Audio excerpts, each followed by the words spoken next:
If you ask a modern scientist where we came from, you probably hear talks about carbon theory, evolution, and all of that.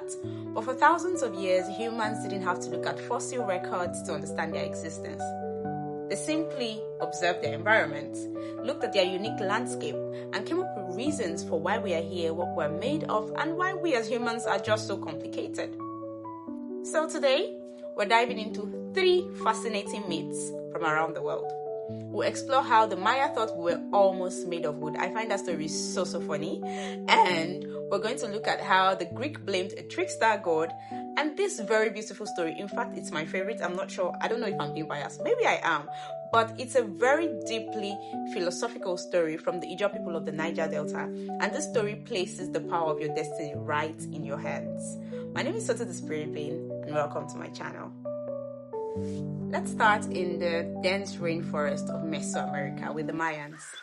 Now, I really love this story, right? I love it. I find it so unique. And the reason is because they didn't try to make the gods these all perfect, beings, right? The gods didn't get humans at first trial. Yeah. It was something of an engineering disaster. Originally, the world was, empty. There was just the calm sea and the empty sky. And the creators, Tepao and Gukumat, wanted someone to praise them and keep track of time. So at first they made animals, but the animals could only squawk, chatter, or howl. They couldn't speak the names of the gods. They couldn't say Gukumat. They couldn't say Tepao. You're waiting to be praised. So that was a failed attempt. Now the second time, the gods tried carving out humans out of wet mud. Wow. But the wet mud always liquefied. The creatures couldn't last. They couldn't, the creatures even couldn't look around. Their faces melted. Everything was, dropping and crumbling away. And the third time they tried making humans out of wood. Now they successfully made humans out of wood. But these wood people had no soul. It's like when you say someone has a heart of stone, there was nothing. They had no soul, no minds. They completely forgot who made them. They couldn't create them. So the gods were upset, they were angry, and they cast them out. Now they cast them out through a flood. A lot of creation stories are quite similar. So they wiped them out through a flood. Now, according to the myth, some of these wooden people fled into the woods and climbed trees. Now, when they got to trees, they became what we know as monkeys today. Yeah. So finally, guess what? They finally discovered corn. Yes, maize. Yes, maize. The maize you eat. They ground that yellow corn and the white corn into a dough. And that was how they molded human flesh. So it was from corn. According to the Mayans, we came from the food we eat. So you are what you eat, basically. That's what they are telling us. Okay? Interesting, right? Now let's travel to West Africa, to the Niger Delta, to look at a myth that I feel is stunning. It's philosophical. It's deep. And this is the story of the Ijaw people, and it centers around Wengi, the great mother goddess. Wengi simply means our mother, because the Ijaws believe God is a woman, and it's only women that can bring forth life. Now, in the beginning, Wengi came to earth. She found a vast field of clay, and she began molding human figures. But Wengi didn't just mold, mindless puppets. Once she breathed life into that clay figures and they become alive, she would sit them down on her grand stool and give them a choice to decide what their entire existence would look like. Yes. So according to this myth, Wengi asked every human what gender they wanted to be.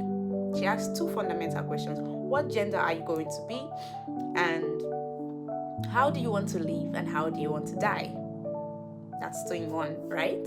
So a lot of people chose wealth and short lifespan. People chose poverty and peaceful life. People chose wealth and long lifespan.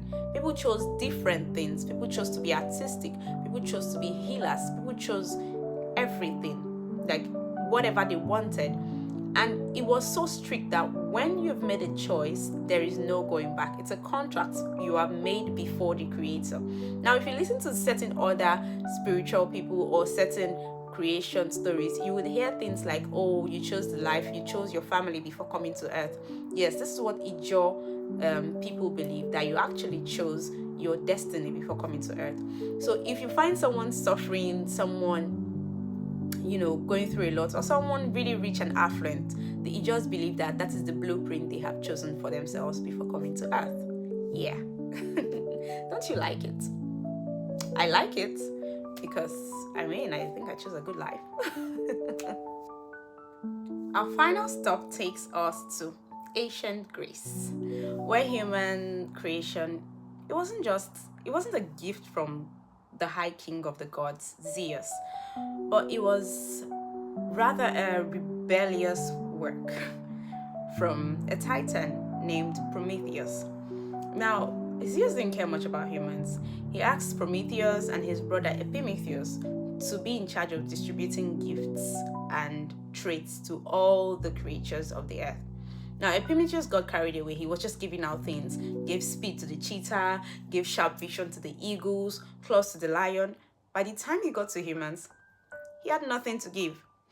So, he had run out of all the good traits. Humans were naked, just weak and out in the cold. And then his brother, Prometheus, had mercy on us. So Prometheus made us with clay and water and helped us to stand erect like the gods. Now, it's just clay and water standing erect. Where's the life going to come from? So he sneaked into Olympus and got a divine fire.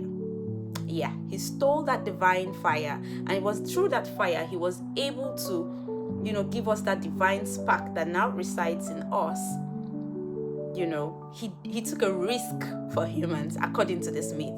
And Zeus was so upset because, if you've given them this divine spark that represents creativity, that represents science, that represents civilization, you are actually making them like us. You are making them a rival.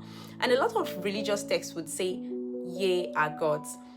All these religious texts affirm this same story where the Greek are telling us that one of the gods had to make us in their own image through a divine fire.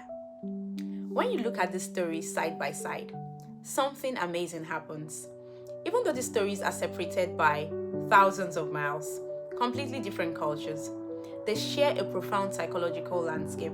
The Maya reminds us of how deeply we are connected to the earth and the food that keeps us alive.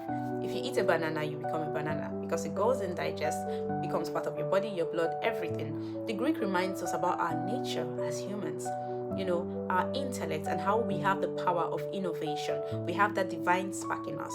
The Ijaws remind us of our individuality as humans and how each person has a destiny to fulfill. Now, these ancient people had no microscopes, but they understood the human nature perfectly, So, which of the stories do you resonate with the most? Tell me. Hit the like button, comment below. Just tell me what you think. Tell me what you think. All right, my name is Soto the Spirit Being, and I honor the divinity that resides in you. See you next time. Bye.